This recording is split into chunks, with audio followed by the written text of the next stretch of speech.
Have you ever been watching a movie or a TV show and the music in the scene you're watching hits you in a certain way? Does the music heighten the emotion of the scene? Or does the music speak to the actions of the characters?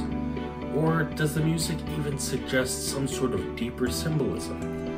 It is for these reasons and more that Matt, aka Nando, from the channel Nando V Movies, has started the One Musical Scene playlist and has encouraged others to participate. How? Pick a favorite musical moment from any movie or TV show, make a video talking about it, and upload it to YouTube with the title One Musical Scene. Now, what is my one musical choice? Well, All Along the Watchtower from the film adaptation of Watchmen. See what I did? Okay, let's just get on into it. In an attempt to be as faithful to the graphic novel as possible, the soundtrack of the film is littered with songs referenced in the graphic novel.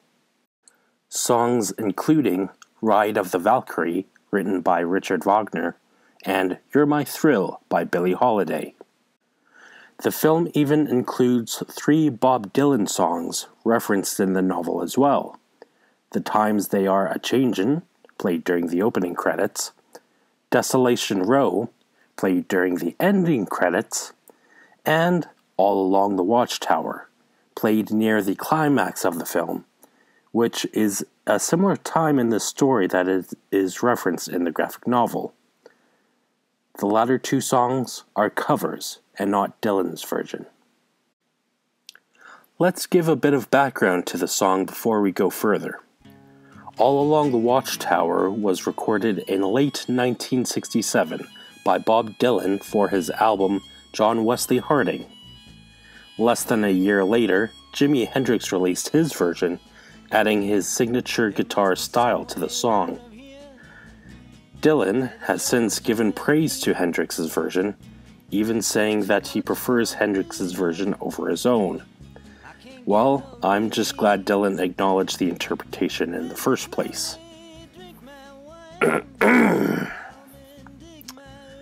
Now, many have speculated that the song itself is about the Vietnam War. In my, albeit limited, research, I didn't come across any solid proof for or against this idea. Although, given the prevalence of the war while both versions were recorded, it must have been on the minds of Dylan and Hendrix in some sort of capacity. I bring this up, of course, because the Vietnam War plays an important part in the story of Watchmen, though the result of said war is a tad different in Watchmen. You know, if we lost here in Vietnam, I think it might have driven us crazy. You know, as a country. But we didn't. Thanks to you. And yes, with this movie having a plot point involving the Vietnam War, of course there's an Apocalypse Now reference.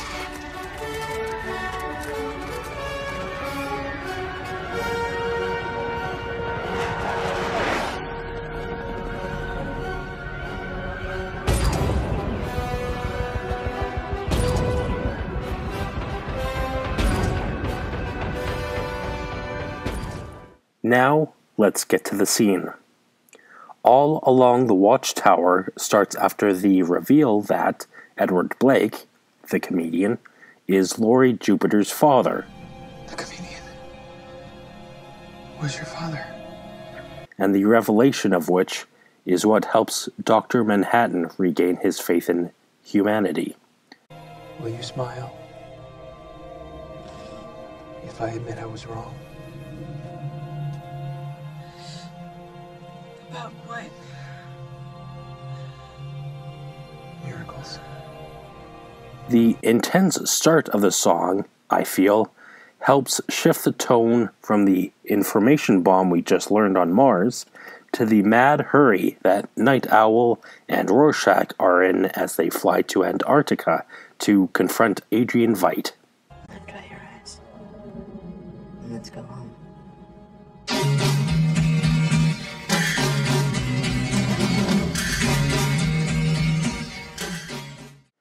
The song helps give an "oh man, shit's going down" vibe.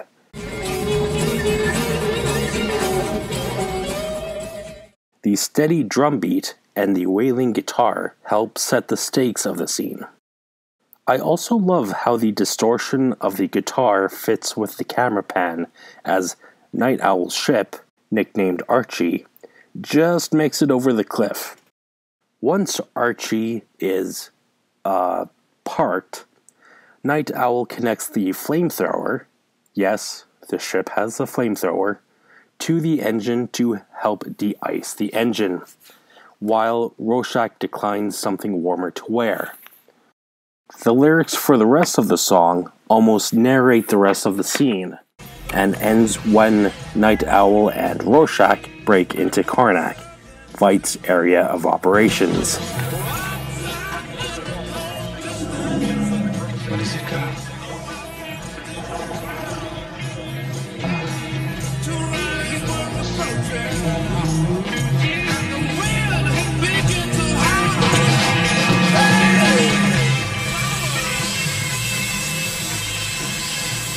Now, here's where we need a little bit of interpretation.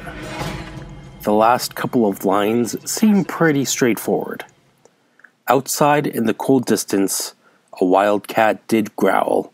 2 riders were approaching as the wind began to howl. Well, first, the scene is set in Antarctica, hence the wind and the cold.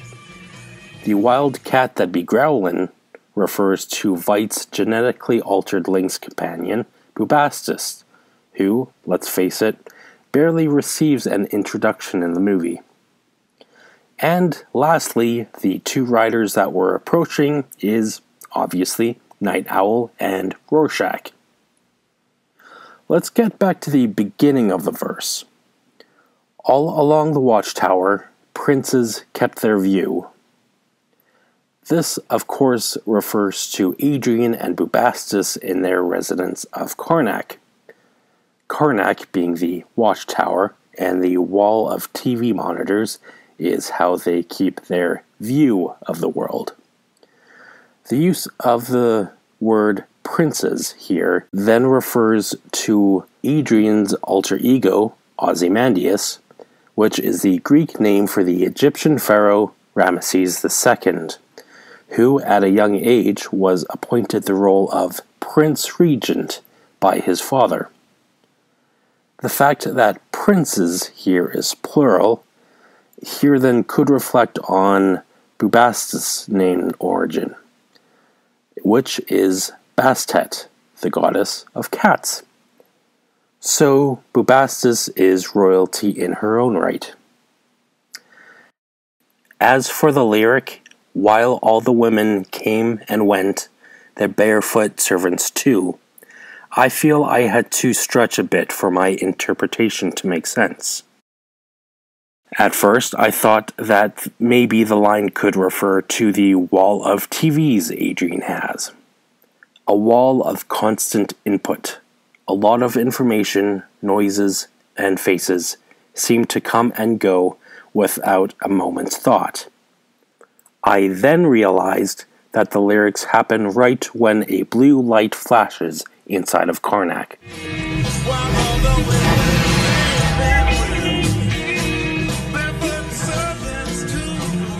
I believe that this is the detonation of the SQUID device that Adrian had built to replicate Dr. Manhattan's power.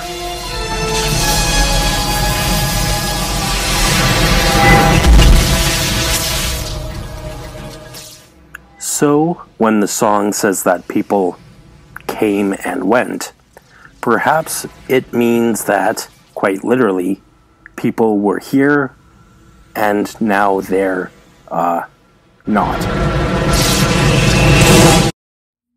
Or maybe I'm just overthinking things here. Now, I'm sure the rest of the song could be interpreted through the lens of Watchmen, but I'll leave that to better men. Better? Wow. More interested men. However, there are two more things from the song that I wanted to talk about.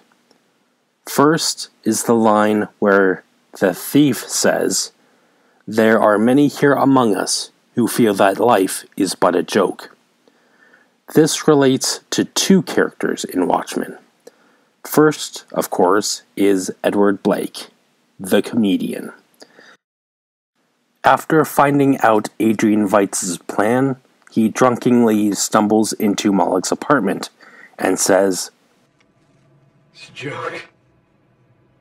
It's all a fucking joke. And secondly, by Laurie Jupiter, when she learns that the comedian is her father. My life is just one big joke. Blake and Laurie have both realized the irony in their lives and have a hard time accepting it. The second and last thing I want to talk about from All Along the Watchtower is how it ends. Or rather, how the song doesn't end. Let me explain.